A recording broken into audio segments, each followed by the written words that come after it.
Al, al ser humano, hermanos, le encanta, le fascina vivir momentos de compañerismo.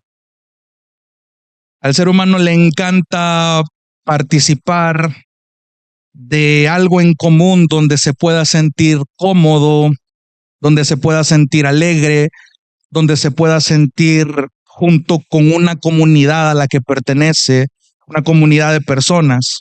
Le pongo un ejemplo. No sé si usted ha sido parte o ha visto una fiesta de victoria después de un partido de fútbol. Eso es una locura.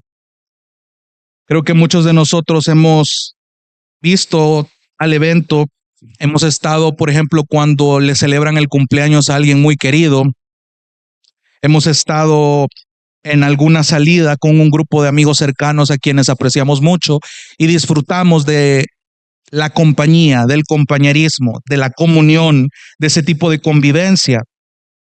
Una reunión familiar, por ejemplo, puede ser algo más íntimo, pero puede ser igual de alegre, de cómodo, de esta comunión participativa.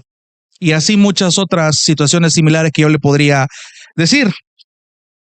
Y solo para que tenga una idea, en Hechos 2:42, cuando se acontece todo lo que pasa en el Pentecostés, se nos dice que la iglesia primitiva, es decir, los primeros cristianos, no solo perseveraban en la doctrina de los apóstoles, sino que perseveraban en la comunión unos con otros. Eso específicamente está en Hechos 2:42.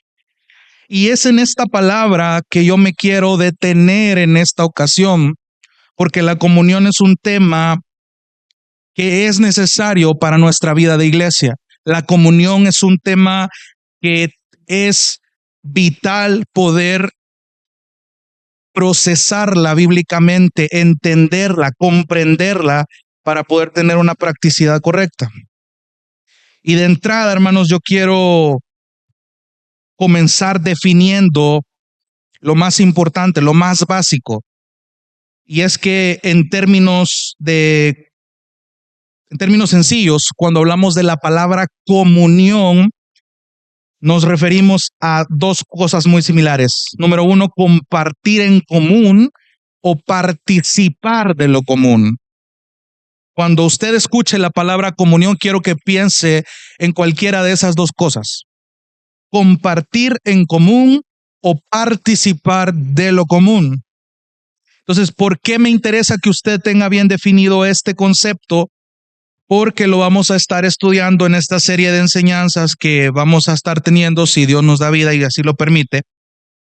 Pero, ¿a qué viene esto? Otra vez, si al ser humano le deleita tener momentos de comunión, si al ser humano le deleita tener estos momentos donde hay una convivencia, una participación, una alegría, y de repente la Biblia nos está hablando de una comunión en la iglesia primitiva cuando pasó lo de Pentecostés, que era una de las cosas en las que perseveraba la iglesia primitiva. Perseveraban, dice Hechos 2:42, en la enseñanza de los apóstoles, en la comunión unos con otros, perseveraban en los sacramentos, participaban en muchas otras cosas. La oración era otra. Pero la pregunta crucial aquí es la siguiente. ¿Cuál es la diferencia entre la comunión cristiana con la comunión del mundo? ¿Cuál es la diferencia? ¿Qué es lo que distingue una de la otra? Porque yo puedo sentir la misma alegría cuando estoy me encuentro bastante feliz, contento con personas que no son de la iglesia, que no comparten mi fe. Puedo tener este momento de comunión y puedo tener ese mismo tiempo en la iglesia, pero ¿debería haber una diferencia? Y si debería haber esa diferencia, ¿cuál es esa diferencia? Entonces, otra vez, ¿cuál es la diferencia entre la comunión cristiana con la comunión del mundo? Y de entrada, desde el principio, permítame contestarle esa pregunta. El amor de Cristo, lo que acaba usted de cantar hace dos alabanzas. Lo que diferencia a la comunión cristiana de la comunión del mundo, ¿sabe qué es? Es el amor de Cristo. Si usted hace una pequeña remembranza Durante todo este 2025 hemos estado aprendiendo toda esta serie de sermones temáticos acerca de la vida de la iglesia. Y yo quiero que vaya recordando esto porque de entrada hemos visto cómo es que en Cristo nosotros, como nacidos de nuevo, tenemos una identidad, una nueva identidad. Dice que si alguno está en Cristo, dice nueva criatura es, que las cosas viejas ya pasaron. Entonces, tenemos una nueva identidad, tenemos una posición nueva. Dice que el testimonio, el Espíritu da testimonio a nuestro espíritu de que somos hijos de Dios, y a todos aquellos que le han recibido, los que creyeron en su nombre, se les dio esta nueva identidad de ser llamados hijos de Dios. Cuando entendemos eso, hemos visto que esta nueva identidad el Señor la ha diseñado, y también en esta nueva identidad ha diseñado una unidad que tiene que ser trabajada, que tiene que ser forjada entre los santos de la iglesia en diferentes áreas. ¿Y en qué se expresa eso? Ya vimos que esa unidad tiene un compromiso, ese compromiso tiene una profundidad y tiene una amplitud, que es bíblicamente lo que hemos estado desglosando en todo este año. El compromiso tiene una profundidad. ¿Qué tan comprometido yo estoy con la causa de Cristo, con la gran comisión? ¿Qué tan comprometido yo estoy con el Señor, con amar a mi prójimo, con comprometerme con una iglesia local, someterme a un liderazgo, someterme al señorío de Cristo en cada área de mi vida? Pero para encerrarlo específicamente en la iglesia local, hemos visto que esta unidad se trabaja en la membresía, se trabaja en la predicación, se trabaja en el gobierno de la iglesia, en la diversidad que hemos estado viendo, en la predicación y más actualmente en la oración. Vimos la importancia de la oración y cómo esto de verdad une. Hace un par de sermones, Carlos y René estaban predicando acerca de cómo la oración tiene una gran importancia para cada uno de nosotros. Solo por darle un ejemplo, la unidad de la iglesia en la oración es tan importante porque lo que a mí se me viene a la mente, por ejemplo, lo que yo tengo en consideración de orar unos por otros, yo puedo tener mis necesidades, yo puedo compartirla con algunos de ustedes. Yo sé que algunos de ustedes toman esas necesidades, las añaden a su lista de oración, y tal vez no saben todas las cosas o no están tan enterados de todo lo que acontece con los hermanos de la iglesia, pero hay otros hermanos que sí lo saben y están orando, y así ese mismo cuerpo está unido en oración, están unidos en ese mismo sentir de que es necesario interceder unos por otros, de que es necesario fortalecernos, llevar las cargas unos por otros. En ese sentido, la oración requiere una unidad. Y entonces, habiendo entendido el tema de la oración, sí es necesario que comprendamos el área de la comunión. ¿Por qué es necesario ver el área de la comunión? Porque hay una comunión, claro y evidentemente obvio, que debe existir dentro de la iglesia. Pero más específicamente el cómo, es decir, ¿cuál es la manera correcta de que haya una comunión dentro de la iglesia? ¿Cómo es que los miembros de la iglesia deben amarse unos a otros en base al vínculo de la unidad que Dios está formando en nosotros, que Dios ya formó en nosotros? Entonces, si ya dijimos que las relaciones de una iglesia, en muchos sermones atrás, las relaciones que tenemos dentro de la iglesia local son el resultado de un evangelio sobrenatural. Ya dijimos el énfasis de esa palabra, ya entendimos en qué sentido estamos diciendo que es un evangelio sobrenatural. ¿Por qué? Porque este evangelio sobrenatural está obrando en las vidas de cada miembro de la iglesia de formas extraordinarias, en formas que no son ordinarias, que no son normales, que no son comunes para un pecador. Ese es el evangelio. Entonces, ¿por qué lo llevé al texto de Juan capítulo 13, versículo 34 y 35? Porque quiero que note algo que Jesús estableció para sus discípulos, incluyendo a nosotros, a la iglesia. Solo para ponerlo rapidito en el contexto, en Juan capítulo 13 está este apartado donde Jesús, luego de lavar los pies de sus discípulos antes de morir, comienza a tocar una serie de bastantes temas hasta que usted llega al versículo 34, donde vemos el nuevo mandamiento, donde está diciendo: les dejo este nuevo mandamiento. Es sencillo de entender. Es bastante fácil digerir lo que Jesús está indicándonos, está mandándonos como discípulos. Jesús es claro y dice: un mandamiento nuevo les doy, que se amen los unos a los otros, que como yo los he amado, así también se amen los unos a los otros. Solo hay tres pequeñas cosas que observar aquí, pequeñas pero no por eso menos importante. Jesús está diciendo: un mandamiento nuevo les doy. El mandamiento es que se amen los unos a los otros. Es sencillo. No necesita mayor exégesis, no necesita mayor claridad de la que ya está. Que se amen unos a los otros. Ahora, ¿por qué es importante reiterar lo siguiente? Porque el ser humano siempre comete el error o la suposición de que este mandato lo puede amoldar a su manera, a su conveniencia. Si Jesús hubiera dicho que el nuevo mandamiento consistía solamente en ámense los unos a los otros, los discípulos, el ser humano en sí, hubiera amado a su manera. Todos aquí, y por eso fue tan importante entender el tema de la diversidad antes de este tema. Porque si entendemos, y lo movemos a este contexto de la iglesia local, si entendemos que hay un montón de personas aquí, de diferentes contextos, con diferentes personalidades, cada contexto del que cada uno de nosotros viene expresa o evidencia una manera de amar diferente. Todos fuimos criados en familias diferentes donde hay diferentes formas de demostrar amor. Entonces, si el mandato de Jesús se hubiera quedado hasta ahí, probablemente su manera de amar con la que fue criada no cuadra con la manera en la que a mí me enseñaron a amar. La manera en que usted expresa el amor puede parecer ilógico para mí, o la manera en la que a mí me enseñaron a expresar amor puede parecer ilógico para usted. Y como el Señor es tan sabio, Él no lo dejó hasta ahí. Él dijo: ámense unos a los otros. ¿De qué manera? El mismo texto lo está diciendo, que como yo los he amado, así también se amen los unos a los otros. Y ahí está el meollo del asunto. Aquí, de entrada, el Señor le rompe el molde a los seres humanos.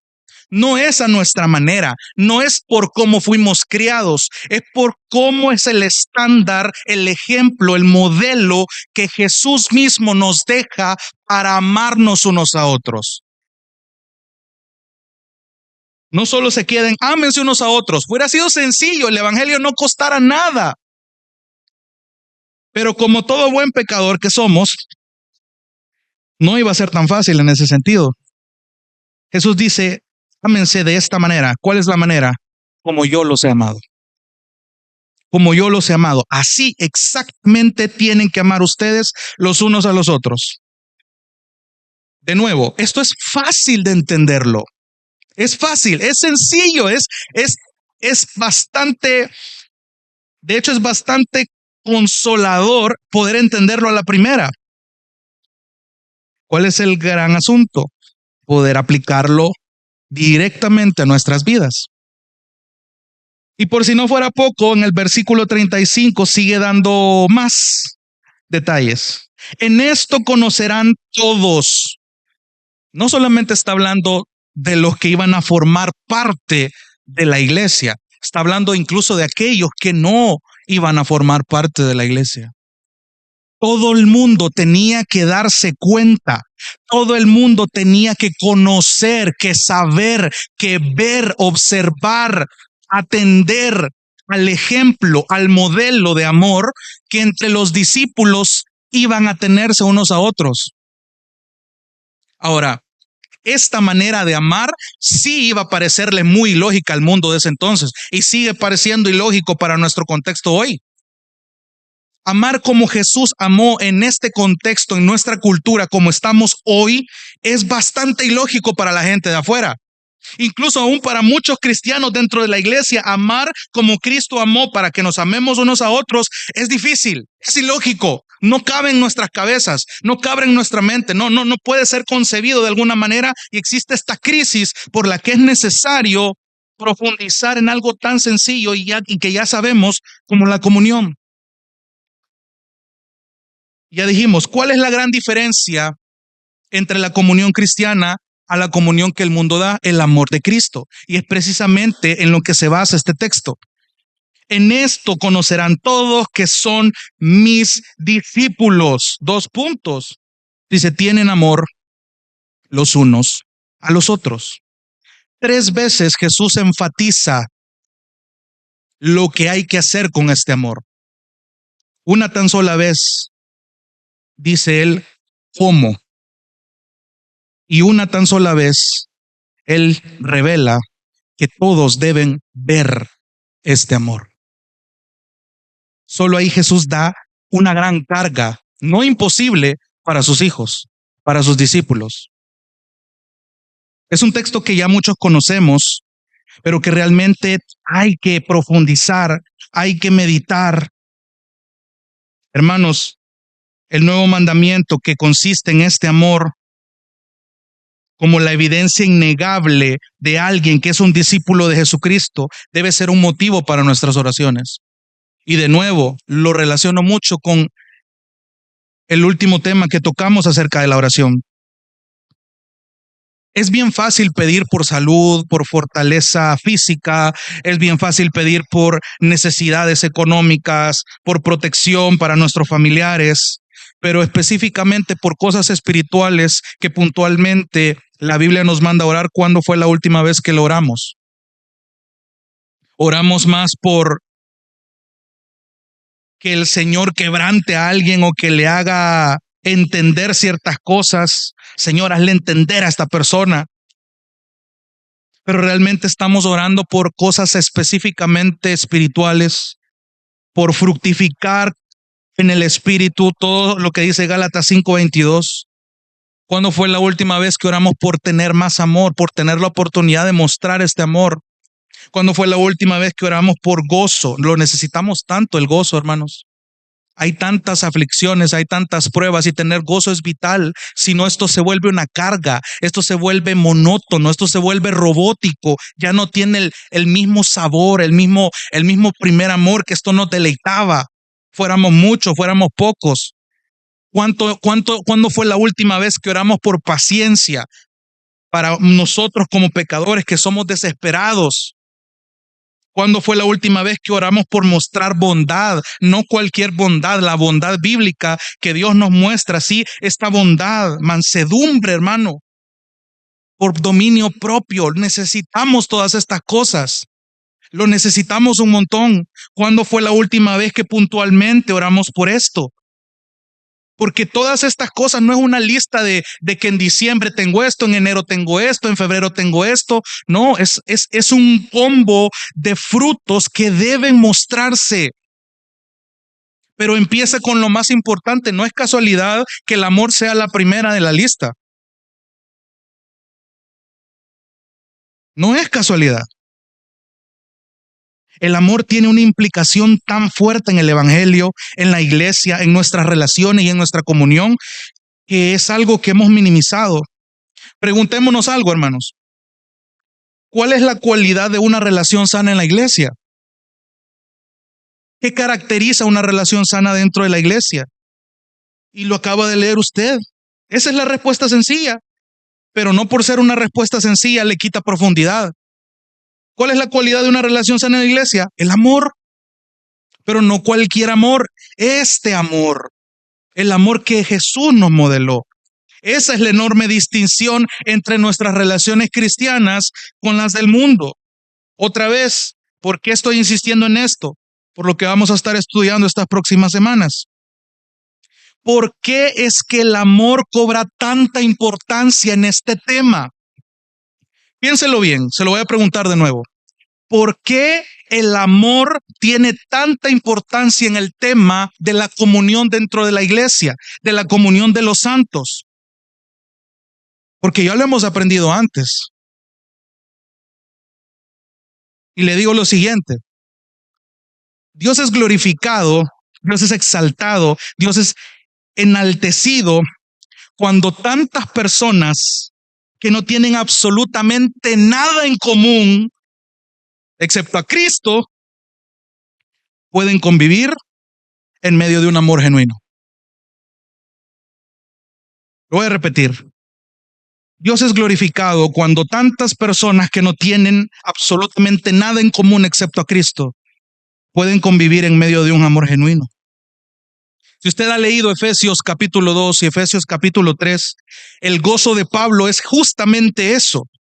Pablo está agradecido, orando, gozoso, porque judíos y gentiles, dos grupos que no se llevaban, que a cada rato tenían conflictos, que se odiaban de muchas maneras, que se odiaban en diferentes áreas, que se señalaban tantas fallas un grupo al otro, dos grupos que no tenían nada en común, pero que ahora en Cristo, según Efesios, pudieron llegar a ser una familia unida. O sea, mire el extraordinario nivel al que lograron llegar estos dos grupos en Cristo.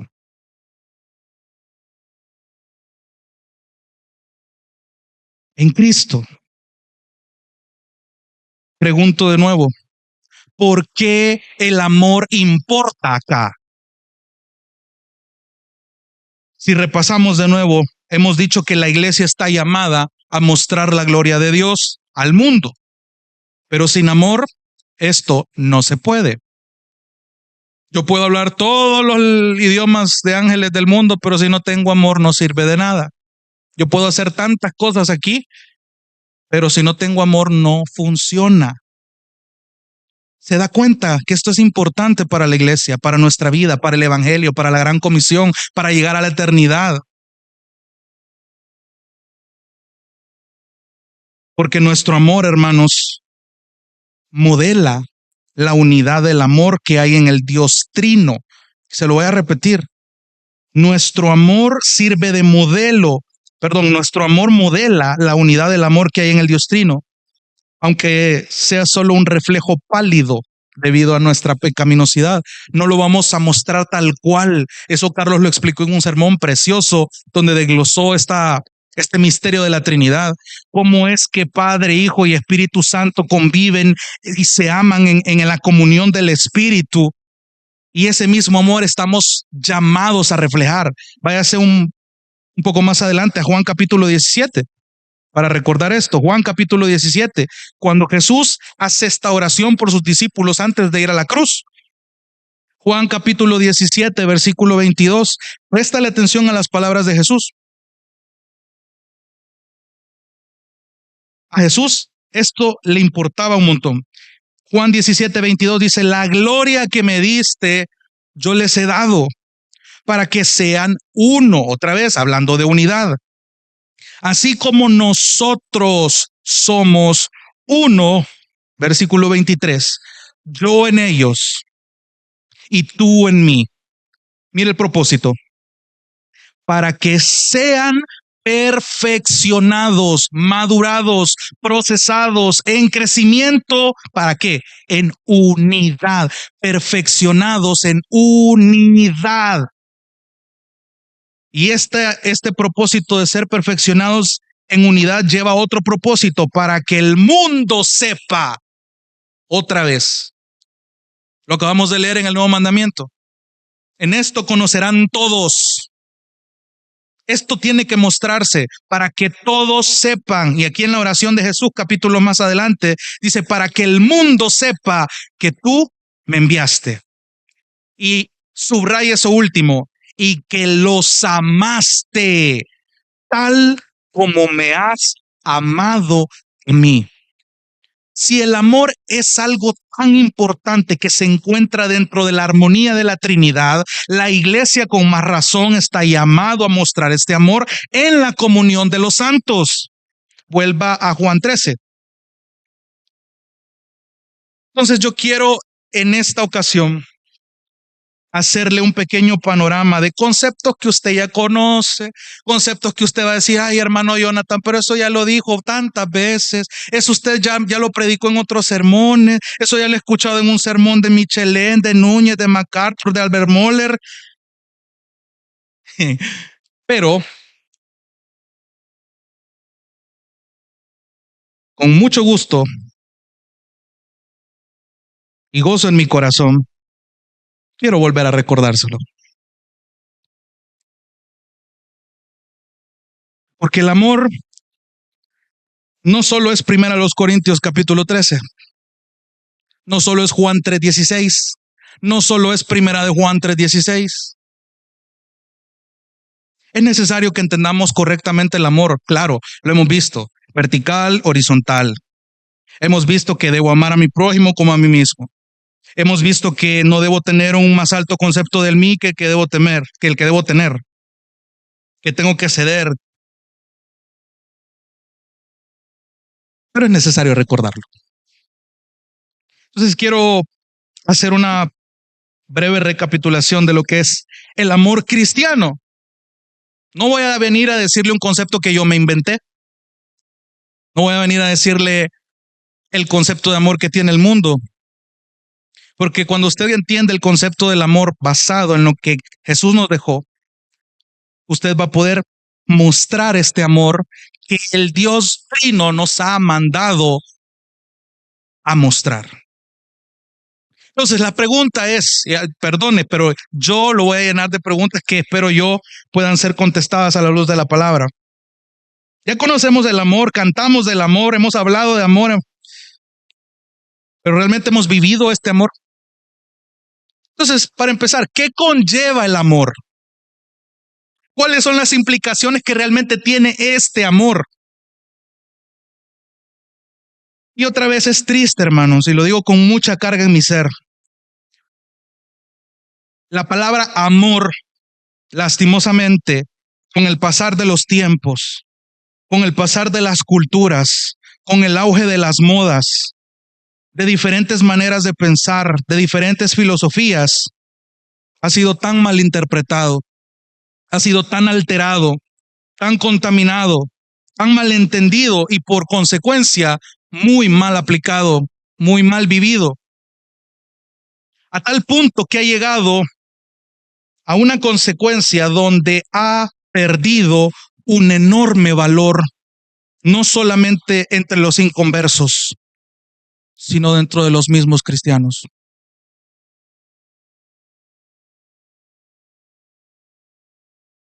Y es aquí donde yo quiero traer a la reflexión esto. Esto está pasando ahorita, está pasando en nuestros tiempos, está pasando a nuestro alrededor. El amor está perdiendo, el amor bíblico, el amor cristiano, el amor con el que Jesús nos mandó a amarnos unos a otros, está perdiendo valor. Y hay una apatía preocupante en los creyentes. A mí no me extrañaría que hubiera una apatía de parte de los que no son creyentes, porque no entienden, no conocen. Es lo que dice 1 Juan 3. Pero es preocupante que aquellos que sí conocen este amor le han restado un valor muy preocupante. Le han restado valor a las palabras, al reflejo, al ejemplo, al modelo que Jesús mismo nos dejó. Un mandamiento, uno.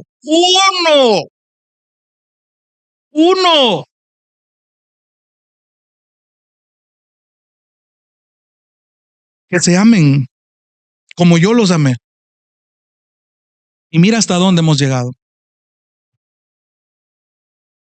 Quiero citar al pastor Jonathan Edwards, donde él hace una definición muy simple que nos va a ayudar mucho a darle valor a esta palabra. Y lo cito. Jonathan Edwards dice que el amor es esa disposición o afecto por el cual uno es querido por otro.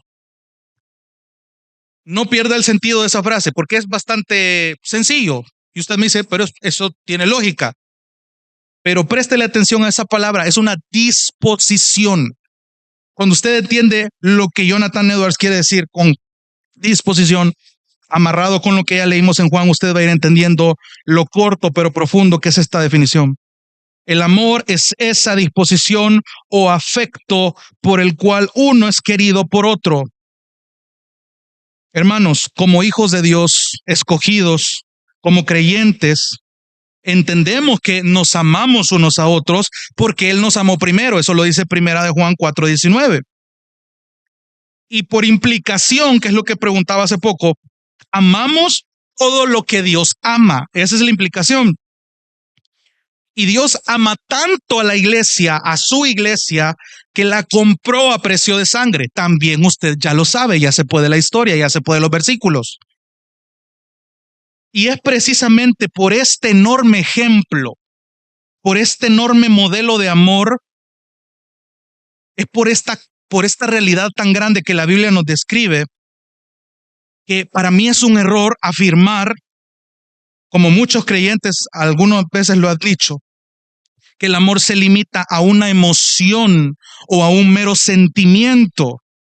Por supuesto que no. Solo dése cuenta, amado hermano y hermana, del ejemplo que tenemos en Cristo, del Dios Padre, del Hijo, del Espíritu Santo. Mire el ejemplo, mire el modelo que se nos ha dado. Y aquí es donde retomo la definición de Jonathan Edwards. ¿Sabe por qué? Porque de entrada hubo una disposición. Hubo una disposición a otro o a otros. Ojo con esto. Hubo una disposición a otro que se mostró en acciones específicas para lograr el mayor bien de este otro. Un bien mayor, un bien supremo. Cuando hay una disposición hacia otros, hay maneras específicas de mostrar esta disposición. ¿Con qué propósito? Un bien mayor, un bien supremo. Juan 13:34 nos está definiendo exactamente eso. Préstame atención, hermano, porque si esto es correcto bíblicamente, si tenemos esta disposición a otras personas que podemos mostrar en acciones específicas para lograr el bien mayor de nuestros hermanos, esto es una base correcta. Y si esa es la base correcta, yo quiero desglosar en esta ocasión 3 puntos que quiero que tenga muy en cuenta respecto al amor en la comunión. Número 1, el amor cristiano es difícil. Lo voy a repetir. El amor, no cualquier amor, el amor cristiano, el amor bíblico, el amor que Cristo nos modeló, es difícil. Ese es un buen punto inicial. Y ya le voy a explicar por qué se lo pongo de esta manera, pero quiero que lo anote o que de verdad lo retenga. Número 1, el amor cristiano es difícil. ¿Por qué es difícil? Se lo explico de esta manera. Se supone que el amor debe demostrarse en nosotros, debe salir de nosotros, debe nacer en nosotros en cierto sentido. Pero si el amor viene de nuestro corazón, si el amor nace de nuestros corazones entonces son el peor lugar de todos, porque somos pecadores. Eso usted ya lo sabe también. Pero se lo explico de otra manera. Sí, hermano, es posible que un corazón pecador, cuando es regenerado por el Espíritu Santo, pueda mostrar amor, este amor. Pero este amor es fructificado por su Espíritu. Gálatas 5:22. Entonces, cuando el Espíritu Santo viene, ya lo vamos a ver más adelante, nos hace nacer de nuevo, nos sella según Efesios 1, podemos mostrar este amor porque si el Espíritu de Cristo habita en nosotros y Cristo nos modeló en su humanidad este amor como algo posible con el Espíritu, entonces sí podemos amar. Pero es necesario que nuestra mente lo entienda muy bien para que podamos practicarlo bien. Pero esto no es fácil. ¿Por qué cree usted, hermano, que hay tantas exhortaciones solo en el Nuevo Testamento de que los creyentes tienen que amarse unos a otros? No es casualidad, no es casualidad. y se ejemplifica de tantas maneras, con tantas ilustraciones, pero el punto es el mismo. Este amor bíblicamente entendido tiene que mostrarse, tiene que evidenciarse, tiene que vivirse. ¿Y sabe cuál es el propósito en la sabiduría del Señor? Repetir lo mismo de diferentes maneras en el Nuevo Testamento, porque es necesario escucharlo, es necesario meditarlo una y otra vez. Se lo voy a repetir, usted y yo necesitamos.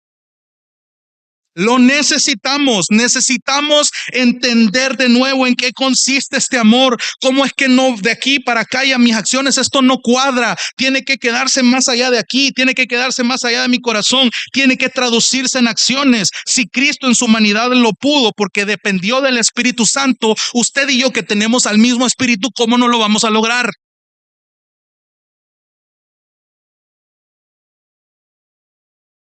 ¿Y sabe por qué Dios en su providencia y sabiduría siempre repite el mismo tema de diferentes maneras?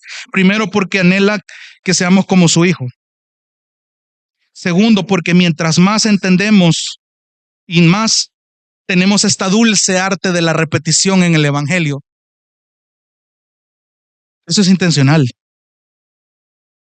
No hay nada que golpee más nuestros egos que olvidar una verdad que ya dábamos por sentado, que ya entendíamos. Voy a repetir.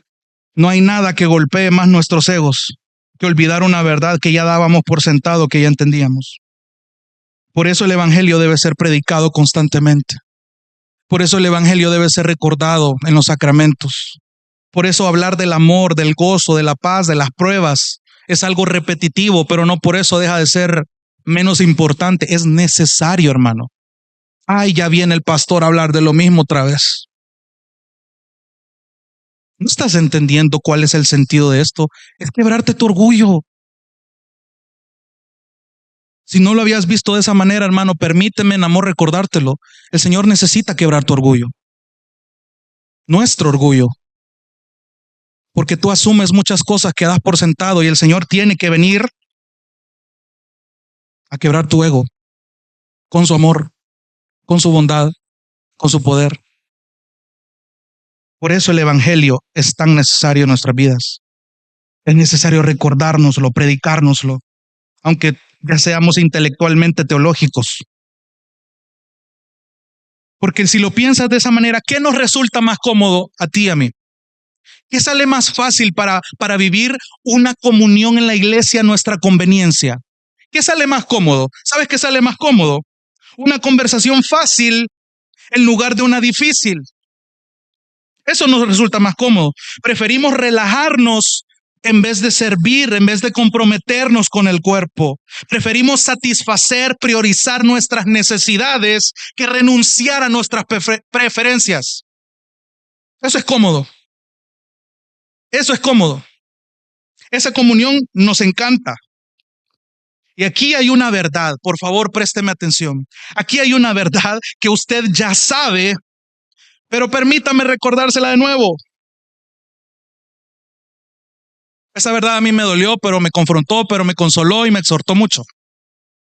Aquí hay una verdad que usted ya sabe y déjeme recordársela. Las personas a las que usted, por mandato directo del Padre, del Hijo y del Espíritu Santo, usted está llamado a amar, también son pecadores. Y porque son pecadores, son personas pecadoras, son personas que te van a decepcionar. Son personas pecadoras que van a decirte cosas incómodas. Son personas pecadoras que van a decirte cosas insensibles. Son personas pecadoras que van a rechazar tus consejos. Son personas pecadoras que van a lastimarte. Y esta realidad que yo te acabo de decir, por cierto, debería ayudarte a ti y a mí a apreciar mucho más la paciencia y la misericordia de Cristo hacia tu vida y la mía. Porque nosotros hacemos exactamente lo mismo. Tú también eres pecador y te lo quiero recordar. Tú has decepcionado a más de algún hermano. Tú has dicho cosas incómodas. Tú has dicho cosas insensibles y yo también. Tú has rechazado consejos. Y esta verdad también a ti te debería llevar a ver cuánta paciencia y misericordia Cristo ha mostrado contigo. Mira hasta dónde ha llegado su amor. Mira hasta dónde ha llegado su gracia. Al igual que tus hermanos, también lo ha hecho contigo. Mira hasta dónde llega el amor. Por eso es que el amor cristiano es difícil, porque quiebra tu ego, porque te da un golpe de realidad, porque es necesario que te humilles primero para entender este amor. Aquí no entra ninguna intelectualidad humana, simplemente tienes que humillarte para entender este amor. Por eso el amor cristiano, este amor, es tan difícil, porque nos quiebra.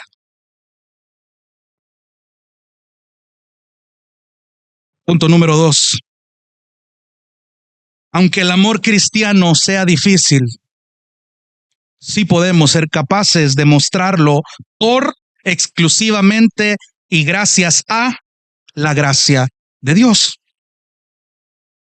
Otra vez, amamos porque Él nos amó primero. ¿A qué se refiere esto? ¿Acaso está hablando de un intercambio? Se lo pongo de esta manera. Yo podría decir, bueno, voy a invitar a tal persona a cenar porque esta persona me invitó a cenar la semana pasada. ¿Está hablando de eso este versículo de 1 Juan? No. Lo que quiere decir esto, hermanos y hermanas, es que nuestra capacidad de amar a la que estamos llamados proviene únicamente del amor que Dios tiene por nosotros. ¿En qué sentido?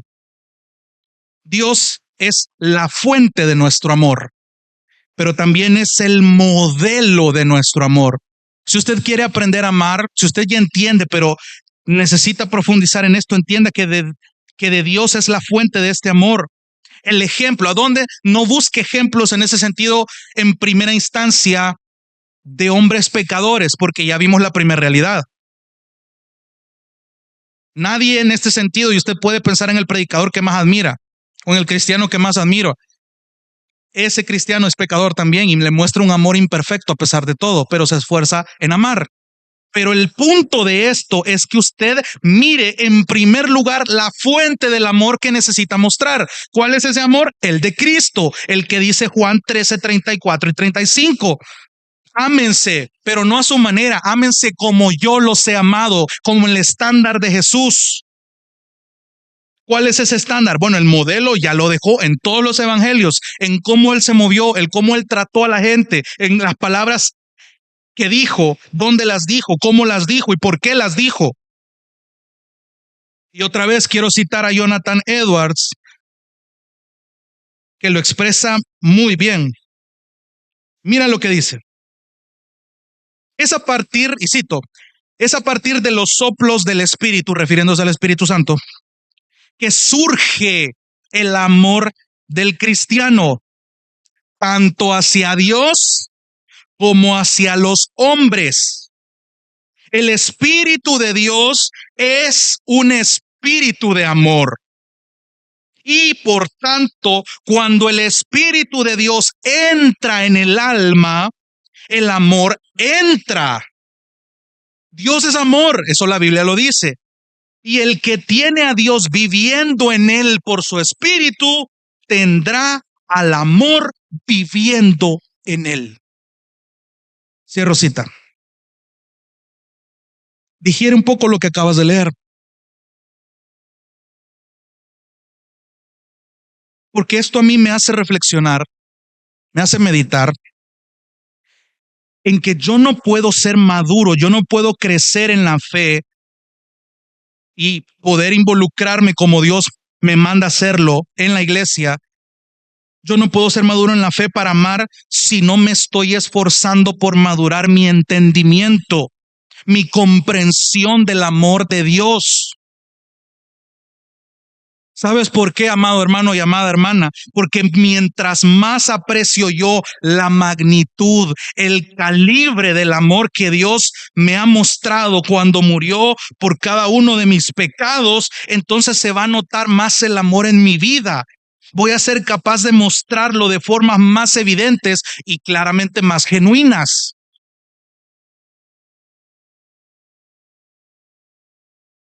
Cuando realmente nos esforzamos por entender el amor a lo más que Él nos ha revelado, las cosas cambian. Cuando yo me esfuerzo en entender que el Señor vio en mí para mandar a su Hijo a sufrir de tal manera, a morir y pagar por cada uno de mis pecados, esto a mí me humilla. Esto a mí me hace verme minúsculo delante de Dios, y mi respuesta en asombro debería de ser: cuán grande ha sido el amor de Dios para conmigo, y lo único que yo puedo hacer es responderle en gratitud y al mismo tiempo mostrar este amor hacia mis hermanos, hacia mis hermanas. Y esto me llevó a lo siguiente: ¿sabe por qué no amamos bien? ¿Sabe por qué no amamos bien? Porque tenemos una comprensión bien apática del amor de Dios.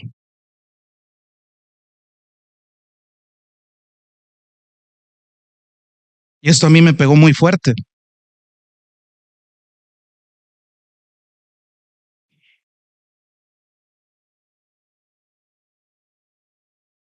En su providencia, hermanos, y muchos de ustedes lo saben,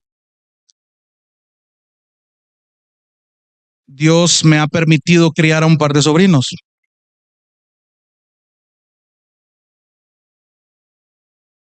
Y estas dos criaturas han venido a trabajar mucho mi carácter, pero principalmente he visto la bondad de Dios en ellos.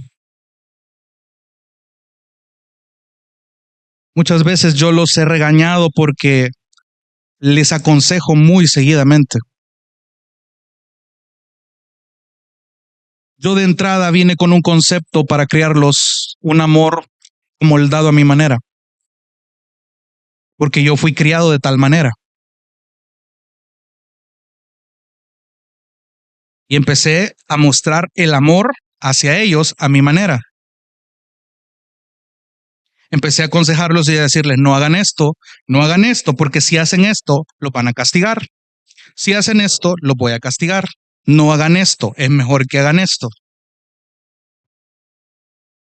Y hacían todo lo contrario.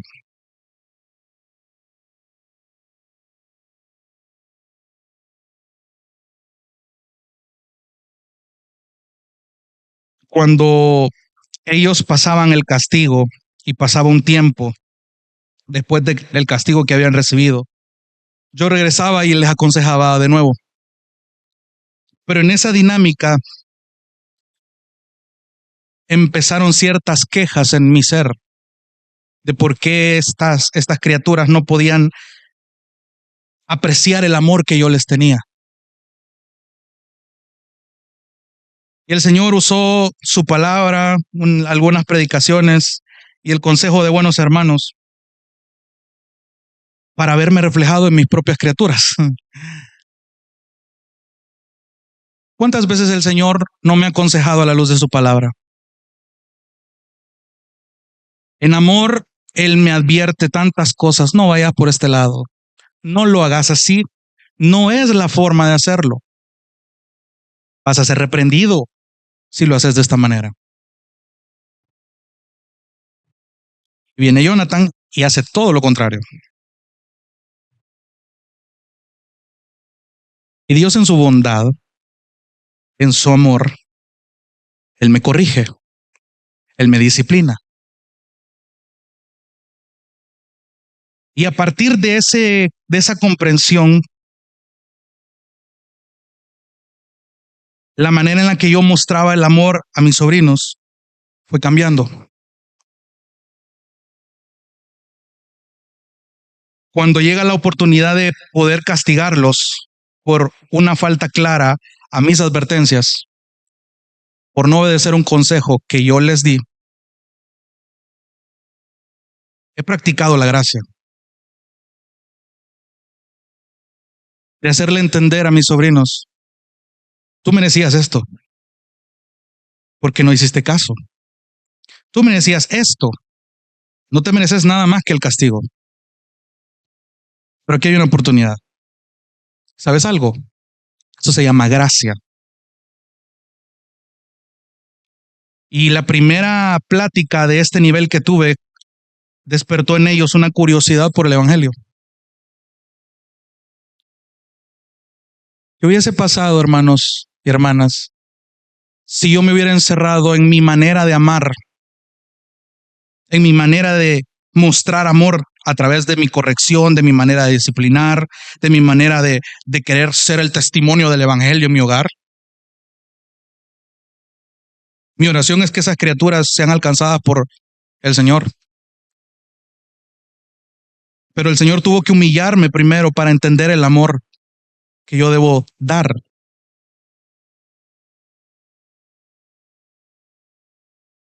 ¿Por qué circunstancias te está atravesando el Señor? Para que entiendas cuál es el amor que debes mostrar.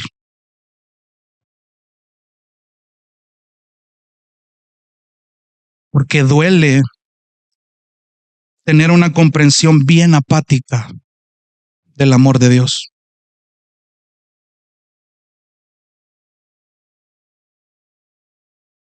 Duele no ser impactados por la espectacular forma en la que Dios nos ha amado. Tú lees Juan 3:16 y ya no te asombras.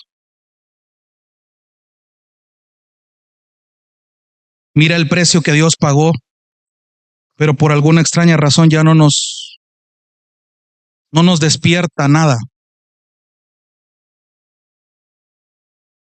Es necesario entonces que Dios nos humille. Primera de Juan 3:16, se lo leo rápido. En esto conocemos el amor, en que Él puso. ¿Sabes cuál es otra traducción? Él tuvo la disposición de dar su vida por nosotros. También nosotros entonces debemos poner nuestras vidas por los hermanos. Debemos estar dispuestos a dar nuestras vidas por los hermanos. Pero es necesario dejar de tener una comprensión apática del amor de Dios. No seas como el mundo, hermano. Cada vez que tú veas la cruz otra vez, cada vez que recuerdes el Evangelio, yo escuchaba un sermón de Sujel Minchelén que me impactó mucho esta semana. Qué preocupante es, decía el pastor, cuando el Evangelio ya no nos produce el mismo asombro por Dios. Qué triste, qué preocupante es cuando esto ya no despierta en ti un anhelo por doblar rodillas y dar gracias por la salvación que tú has recibido, y más aún por el amor de tal calibre que fue mostrado en el Hijo por ti. Piensa en los látigos, piensa en todo el dolor físico, pero principalmente piensa en la única vez que el Hijo ha sentido su separación del Padre. Por ti.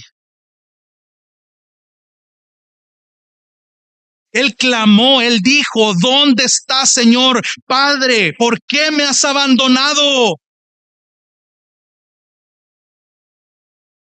Eso fue por ti. Eso fue por mí. Cuando nosotros entendemos este amor y nos asombra este amor, somos humillados por este amor, entendemos mejor este amor y estamos dispuestos a mostrar este amor. No es emocionalismo, no es sentimentalismo, es amar como Cristo nos amó. Y ahí todos van a conocer a tu alrededor que tú eres un discípulo genuino. No eres un discípulo apático que ama a su manera. En esto conocemos el amor, en que el estándar fue este. Él puso su vida. Entonces ahora la misión es que nosotros pongamos nuestra vida. ¿Es difícil? Sí, pero no es imposible. Porque esto te tiene que quebrantar primero. Te tiene que humillar. La pregunta es, y yo creo que asumo yo y quiero creer que es así, que la respuesta es sí a lo que voy a preguntar a continuación. ¿Quieres amar más? ¿Quieres amar más como Cristo te amó? ¿Quieres amar bíblicamente? Acompáñame a Lucas capítulo 7, versículo 36. ¿En verdad quieres amar como Cristo te amó? ¿Quieres cumplir este estándar? ¿Quieres ser más amoroso bíblicamente? ¿Quieres cultivar esta comunión que Dios ha diseñado para su iglesia? Mira lo que su palabra nos dice, Lucas 7:36. Lucas capítulo 7, versículo 36.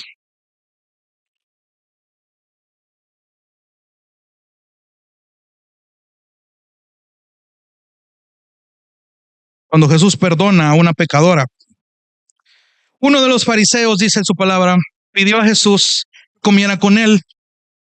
Fíjate en la escena. Y entrando él en la casa del fariseo, se sentó a la mesa.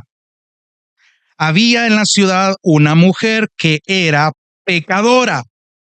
Una gran descripción aquí. Y cuando se enteró de que Jesús estaba sentado a la mesa en casa del fariseo, trajo un frasco de alabastro con perfume y poniéndose detrás de él a sus pies, mira cómo, llorando, comenzó a regar sus pies con lágrimas y los secaba con los cabellos de su cabeza.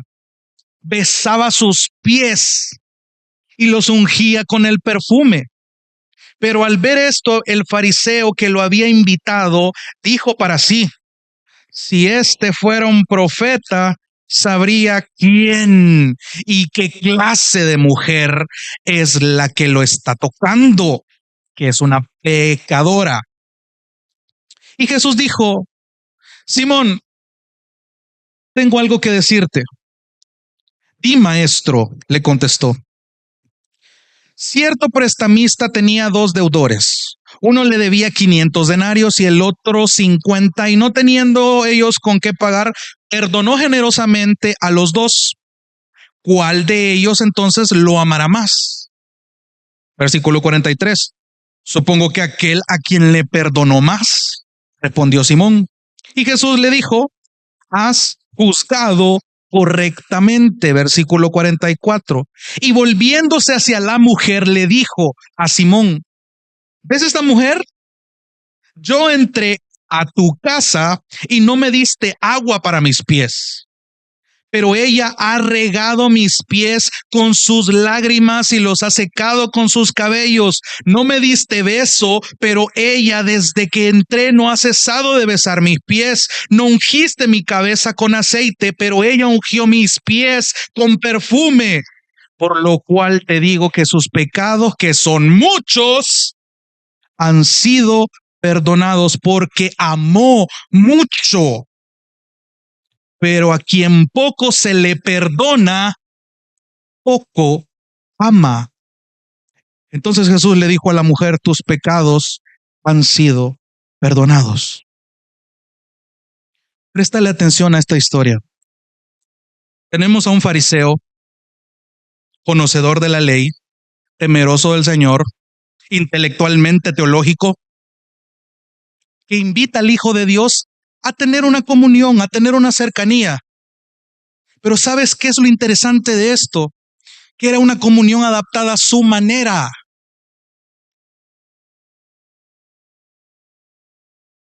Era una comunión organizada a su manera. Una honra al Señor a su manera. Una demostración de amor a su manera. Y mire el contraste. Una mujer No se nos detallan los pecados que esta mujer cometió, solo nos dice que eran muchos. Y esta mujer viene y lo primero que hace es postrarse delante de los pies del Señor y se echa a llorar.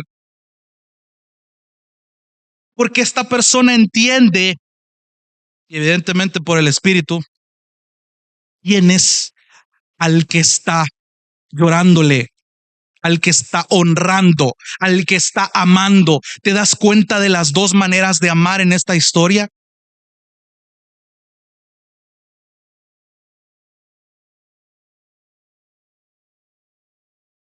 Esta historia nos dice que cuando sabemos lo mucho que hemos sido perdonados, entonces entendemos el amor, y el amor fluye del raciocinio a la acción. Cuando tú entiendes lo que Cristo hizo en la cruz, los pecados por los que murió, lo incansable, la incansable cantidad de pecados que te fueron perdonados a ti y a mí, tú estás dispuesto a humillarte. Cuando tú entiendes el calibre del perdón que Dios te ha dado por su amor, tú estás dispuesto a humillarte.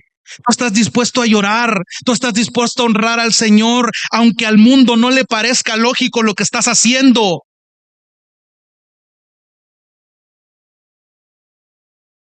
¿Quieres ser más amoroso? Humíllate. ¿Quieres amar como Cristo te amó? Mira el estándar. Filipenses 2. Él se humilló, Él se humilló,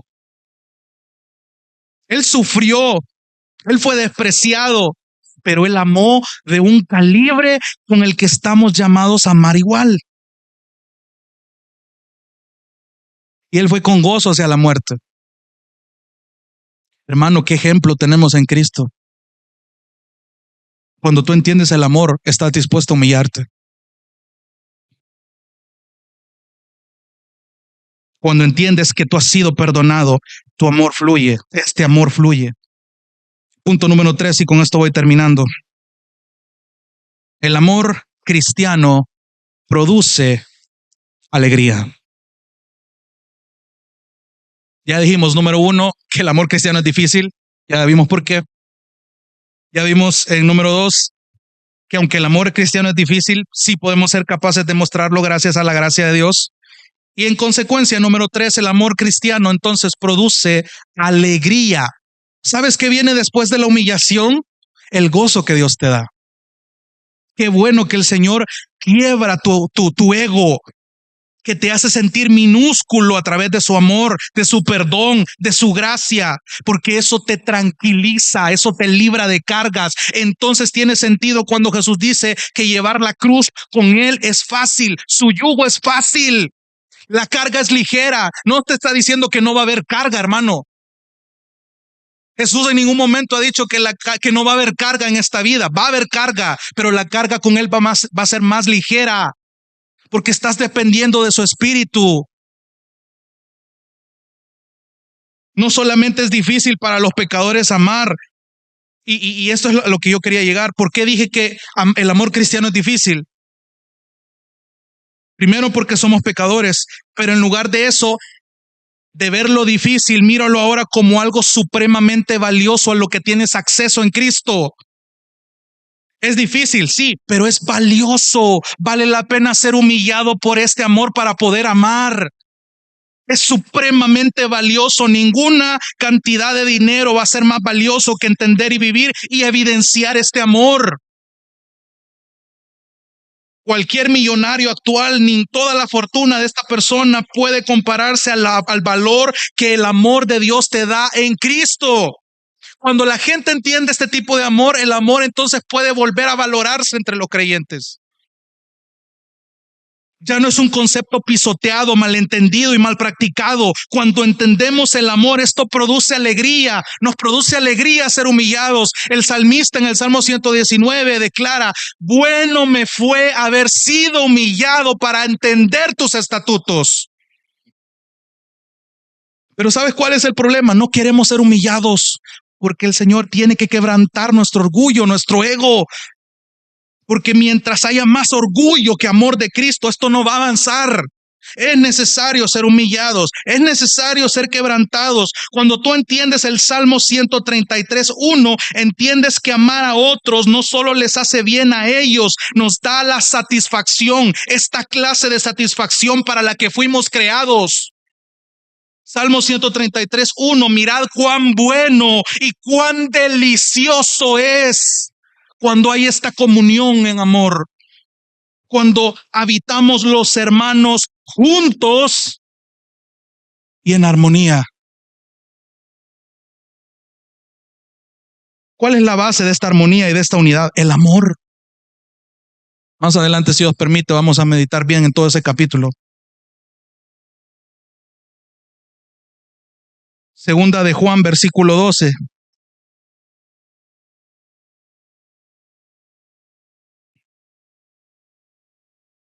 Mira cómo termina la segunda epístola del apóstol. Segunda de Juan, versículo 12 dice: aunque tengo muchas cosas que escribirles, no quiero hacerlo con papel y tinta, sino que espero ir a verlos y hablar con ustedes cara a cara para que su gozo sea completo. Ese su gozo, en otra versión dice, para que nuestro gozo.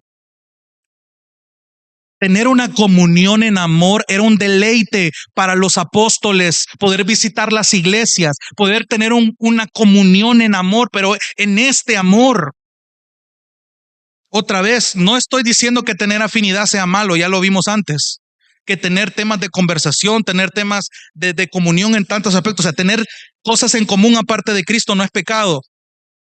Pero en ese sentido, cuando el amor de Cristo es el mayor modelo y ejemplo para pulir esta comunión en la iglesia, hermano, ese es el mayor deleite del que está hablando el Salmo 133. Cuando tú sientes delicioso esto, más delicioso que lo que vayamos a comer después del culto, más delicioso que cualquier pisto, que cualquier éxito, más satisfactorio que cualquier cosa que yo pueda anhelar terrenalmente hablando. Esa es la comunión a la que somos llamados, pero no lo vamos a entender si no entendemos el amor descrito en Juan 13. Entonces, amado y amada, como te lo dije desde el principio, tú ya sabes estas cosas. Pero bendito mi Dios que nos ha permitido recordarlas. Nunca me voy a cansar de estar alegre, de ver que aunque existan límites, obstáculos, barreras de cualquier tipo, como ya lo vimos en el tema de la diversidad, hay algo por encima de eso: el amor cristiano. Ese es un motivo de gozo para mí. Cuando esto tiene mayor peso, Dios es glorificado. Me encanta lo que acabamos de cantar al inicio. Cuán profundo es el amor de Cristo. En ese amor yo deposito mi confianza. En el profundo amor de Cristo, el que es superior a cualquier amor terrenal, el que me sostiene en las luchas y en las pruebas, el que me guarda hasta la eternidad, el mismo amor que intercede ante el trono celestial. En ese amor yo confío, y ese mismo amor es el que alimenta la comunión y el amor que nos tenemos unos por otros.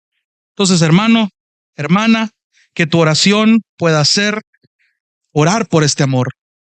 Si tú estás sintiendo esta apatía, ora por este amor, por una mayor comprensión, por un mejor conocimiento, como dice Efesios 1, de las invaluables riquezas en gloria de la gracia de Cristo Jesús.